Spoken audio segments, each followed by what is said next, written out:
warahmatullahi wabarakatuh. Waalaikumsalam warahmatullahi wabarakatuh. Halo Sobat Spasi, selamat datang di Forecast.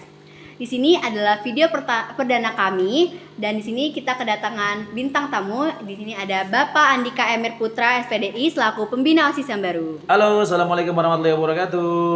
Bagaimana Bapak Emir kabarnya hari ini? Alhamdulillah sangat luar biasa. Bagaimana podcaster kita Mbak Ami? Aduh, baik banget soalnya ada Bapak nih, jadi makin baik kabarnya. Ang. Yeah. Di sini kan Bapak Emir sebagai pembina OSIS yang baru nih Pak. Ya. Gimana sih Bapak perasaannya sebagai pembina OSIS yang baru?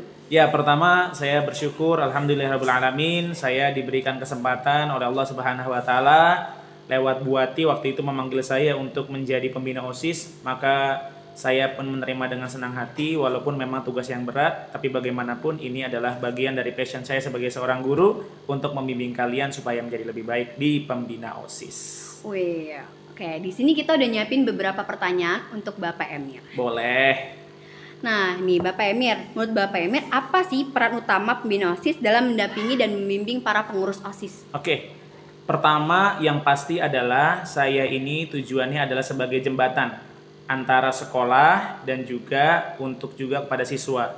Kan biasanya siswa-siswa itu banyak sekali punya program ya. Iya, betul. Baik itu program yang sifatnya akademik dan non-akademik. Maka saya sebagai jembatan antara kalian dengan sekolah supaya apa yang kalian inginkan di sekolah itu bisa terlaksana. Lewat apa? Lewat program-program yang kalian lakukan. Contoh yang akademik nih, misalkan di bulan bahasa. Ini kan bulan bahasa nih, bulan Oktober nih. Ini Iya, kan betul. akademik. Ada Betul. pidatonya, ada puisi dan segala macam. Ada juga non-akademik. Siapa yang buat itu? Ya OSIS. Contohnya apa? Nanti di bulan Desember kita misalkan ada kelas meeting. Betul, Maka kalau ada tidak ada kelas jembatan itu, programnya nggak akan jalan.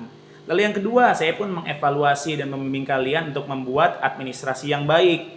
Karena administrasi yang baik itu adanya di OSIS belajarnya. Contoh, bikin proposal, bikin program kerja. Di luar OSIS kalian sulit menemukan, tapi di OSIS kalian akan menemukan itu. Kayak begitu. Betul, baik banget nih. Jadi di sini tuh Bapak Emir tuh bener banget. Jadi kalian tuh bisa, kalau misalnya kalian punya bakat atau minat untuk berorganisasi, kalian bisa banget masuk OSIS buat ngembangin biar kalian tuh di masa depan lebih banyak gitu pengalamannya. Iya, tapi tahu nggak Ami? Bahwasanya dulu Pak Emir juga pernah jadi OSIS di tahun 2008. Ami udah lahir belum tahun 2008? Belum nih. Belum lahir ya? Belum lahir. Oke, Pak Emir itu pernah jadi ketua OSIS di Wih, SMP tahun 2008. Keren. Boleh Maka- tepuk tangannya? Ya, jadi dulu pernah jadi ketua OSIS, makanya alhamdulillah tahun 2024 Pak Emir sudah jadi pembina OSIS. Setidaknya saya sudah punya gambaran untuk OSIS itu sendiri seperti apa. Bisa jadi nanti Ami suatu saat di 2024 ini jadi OSIS, nanti 2035 atau 2000 segala macam bisa jadi pembina OSIS. Amin, kayak Pak. amin. Oke Bapak, kita masuk ke pertanyaan selanjutnya. Oke. Bagaimana Bapak melihat peran OSIS dalam mengembangkan karakter dan keterampilan kepemimpinan siswa? Ya, kalau saya lihat pengembangan karakter yang dilakukan OSIS itu banyak sekali ya. Makanya biasanya yang pertama kali dilakukan adalah ada LDKS atau LDKO ya, latihan kalau di dasar OSIS. kepemimpinan Iya, OSIS ya. LDKO. Di mana di situ ada kepemimpinannya, ada karakter dan segala macam. Maka secara otomatis orang-orang yang berada di keosisan dia harus mempunyai pengembangan karakter, karena bagaimanapun OSIS ini adalah wajah siswa di SMP itu sendiri atau di SMA itu sendiri. Kalau OSISnya baik, maka wajah sekolahnya akan baik.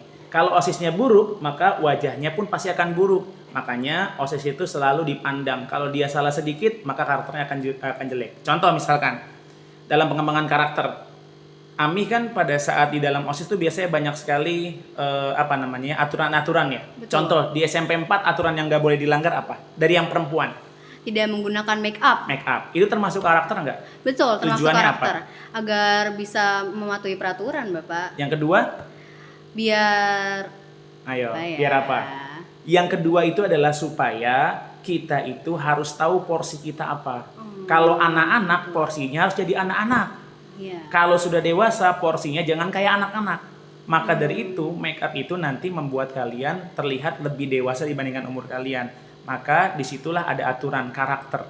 Oke? Maka dari itu OSIS juga harus bisa menegakkan itu. Karakternya apa? Ya OSIS juga nggak boleh pakai make up. Coba bayangin kalau OSIS sama pakai make up juga. Kira-kira ada omongan nggak dari orang lain? Pasti bakal ada. Itulah omongan. makanya bimbingan karakter tuh harus bisa dikuatkan di OSIS, karena OSIS adalah wajahnya siswa di SMP atau di SMA kayak gitu. Nah, jadi emang seharusnya tuh kalau misalnya kalian belum punya sifat kepemimpinan, kalian bisa ngembangin itu di OSIS nih. Betul Jadi banget. OSIS itu punya banyak banget ya kayak program kerja gitu-gitu yang bisa membuat tuh kalian punya sifat kepemimpinan gitu. Betul banget. Oke, di sini apa sih tantangan yang paling besar yang Bapak hadapi sebagai pembina OSIS? Tantangan terbesar yang pertama adalah pembinaan karakter, itu pasti. Karena seperkembangan zaman, karakter orang akan berbeda. Ame itu termasuk Gen Z atau Gen Alpha? Gen Z Lahir tahun 2010. Pak Emir masuknya Gen Halilintar, bukan Bukan dong? dong. Takutnya nanti tersambar gitu ada halilintarnya. Pak Emir nih masuk termasuk Gen milenial. Maka secara otomatis karakter Pak Emir, karakter kalian semua, cara kalian bercanda, cara kalian melakukan sesuatu pasti beda. Iya. Maka tantangan terbesar adalah bagaimana Pak Emir bisa masuk ke karakter kalian tanpa cara Pak Emir tuh seperti menggurui kalian. Itu yang pertama. Yang kedua tantangannya adalah media sosial. Pak Emir melihat media sosialnya luar biasa. Awal media sosial luar biasa ini pada saat COVID-19. Di tahun berapa itu waktu itu kalian? Tahun 2020. 2020. Dulu jarang sekali orang nge-Zoom. Dulu orang belum kenal Canva. Dulu orang belum kenal aplikasi yang A dan segala macam. Tapi setelah COVID, maka luar biasa kan aplikasi. Nah, itulah tantangan besar. Tantangan besar apa? Saya sebagai pembina OSIS juga harus bisa menguasai itu. Dan yang kedua, saya juga harus bisa memberikan pelajaran tentang hal tersebut. Supaya apa? OSIS pun tidak gaptek alias gagap teknologi. Dan yang ketiga pastinya adalah kepemimpinan itu sendiri, itu menjadi faktor terberat. Karena bagaimanapun tidak semua orang bisa kuat dalam tempaan untuk menjadi seorang pemimpin. Walaupun manusia dilahirkan menjadi seorang pemimpin. Begitu. Itu faktor yang utama yang paling luar biasa. Oke, kalau misalnya apa saran Bapak untuk siswa-siswa yang ingin bergabung ke OSIS agar mereka bisa sukses dan menjalankan peran mereka? Oke, yang pertama adalah harus taat sama aturan. Oke, itu yang pertama. Yang kedua adalah harus punya mental baja. Karena bagaimanapun OSIS ini adalah organisasi siswa intrasekolah. Semua menjadi anggota OSIS, tapi pengurus OSIS itu berbeda. Karena dia yang ngurus semua, jadi mental baja.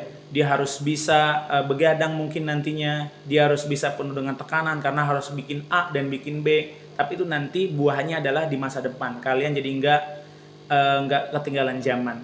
Dan yang ketiga adalah harus betul-betul loyal.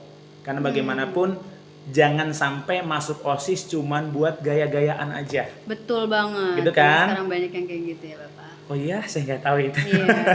Jadi masuk OSIS itu bukan buat gaya-gayaan aja, tapi betul-betul pengen menjadi seorang pemimpin. Jadi satu, yang pertama harus betul-betul menjadi seorang pemimpin, yang kedua adalah harus taat dengan aturan, yang ketiga harus bisa menjaga komitmen. Jangan sampai nanti di tengah jalan minta keluar karena saking capeknya. Nggak ada dong di SMP 4 yang minta keluar. Nggak dong. Nggak ada. Itu. Ini atas saran-sarannya juga masukannya serta kehadirannya udah datang di Forecast. Nah, di sini Sama-sama, Mi. Oke, Bapak di sini karena kita selesai. Terima kasih sahabat Spasi, juga tungguin ya episode kita selanjutnya. Wassalamualaikum warahmatullahi wabarakatuh. Podcast terbaru, kagok. Bye-bye.